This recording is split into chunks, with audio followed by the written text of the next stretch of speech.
In the dead of night, when the village was bathed in silence and only the crickets kept vigil, a figure stumbled through the narrow dirt paths, muttering to himself.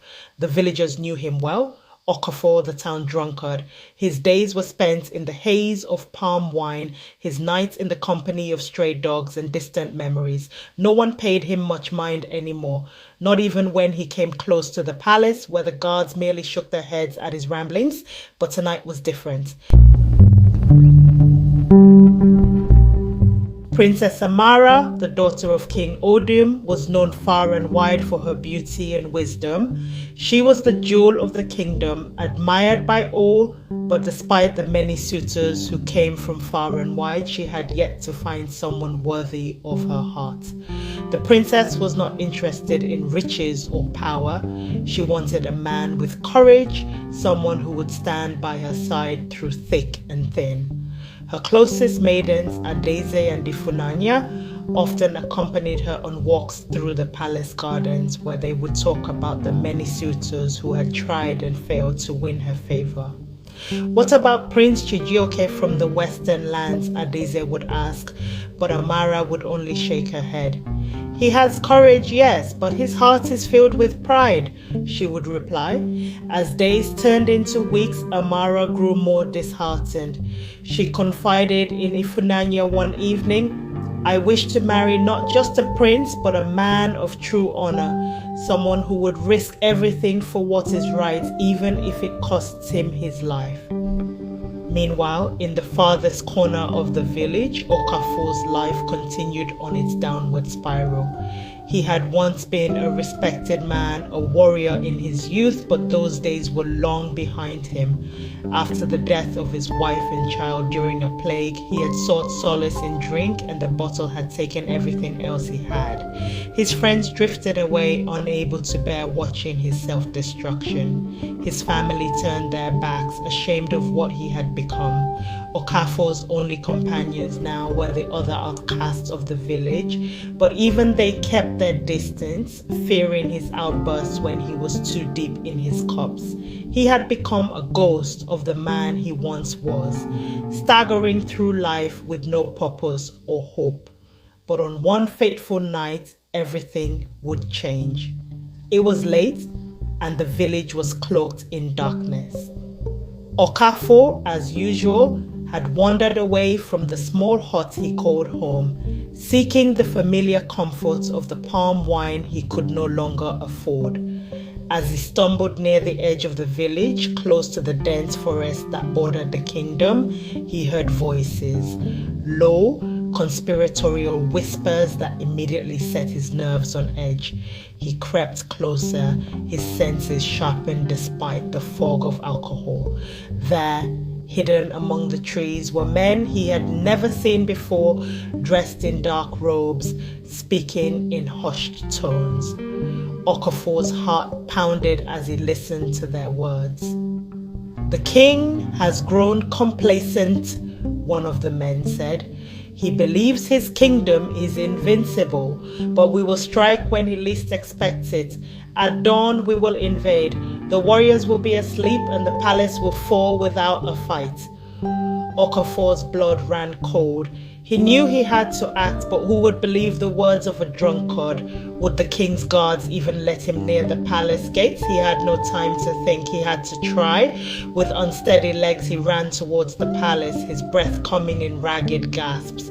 The guards were startled to see him, but something in his eyes made them pause. I must speak to the king, he pleaded.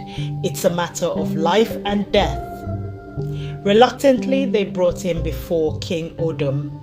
The king, curious about what could have driven the village drunkard to seek an audience at such an hour, agreed to hear him out.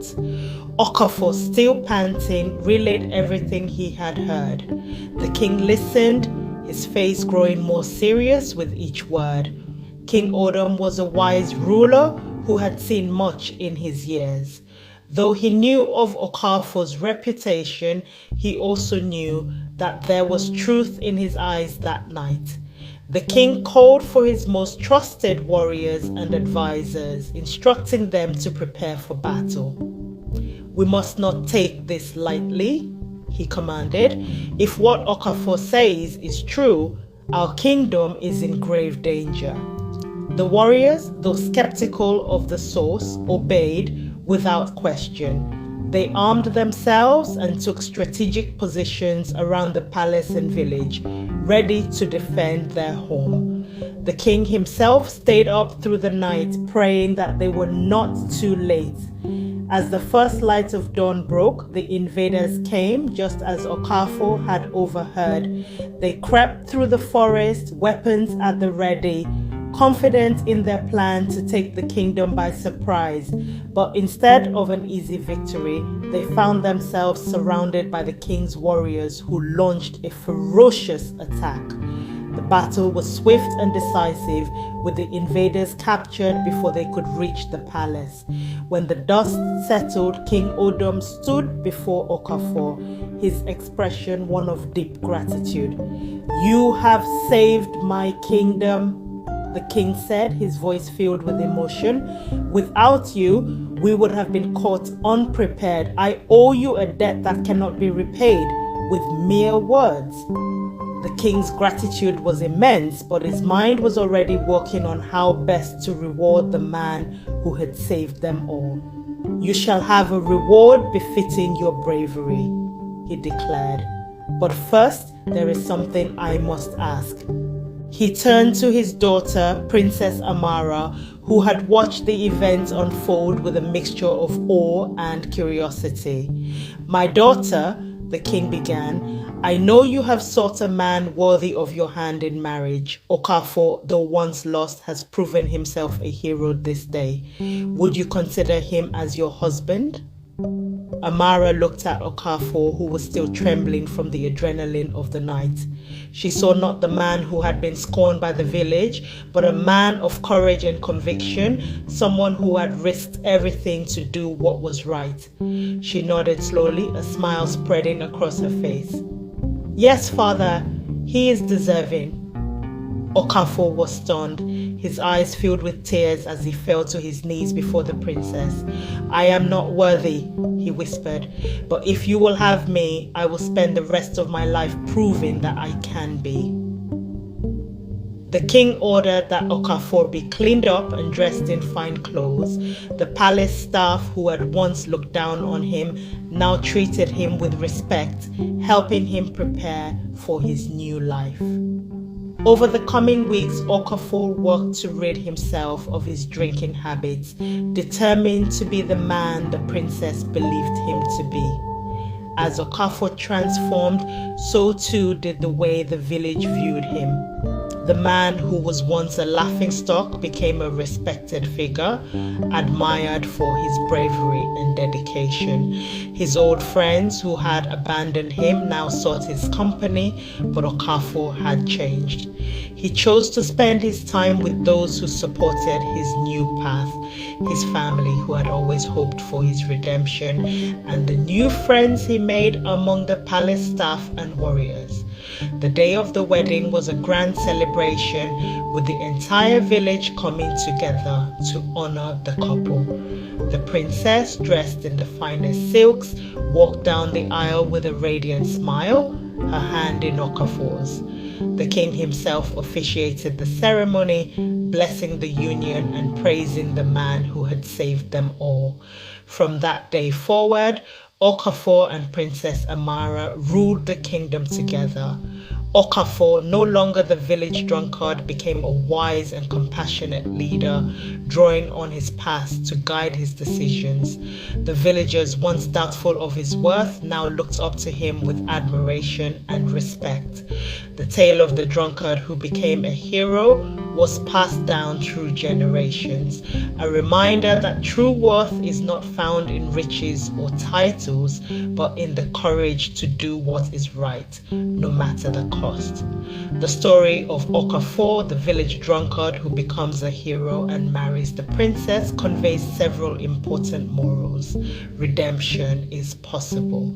No matter how far someone has fallen, there is always a chance for redemption if they make the right choices and take responsibility for their actions. True worth is in character, not status. Bravery, integrity, and doing what is right are far more valuable than wealth or social status. Judgment should not be based on appearances. People should not be judged solely by their past or outward appearances. True courage and worth often lie beneath the surface. Courage can come from unexpected places. Sometimes the most unlikely individuals can become heroes when they act selflessly in the face of danger. We've come to the end of the story.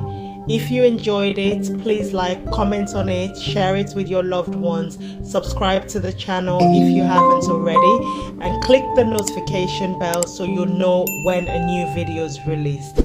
Thank you. See you in the next video.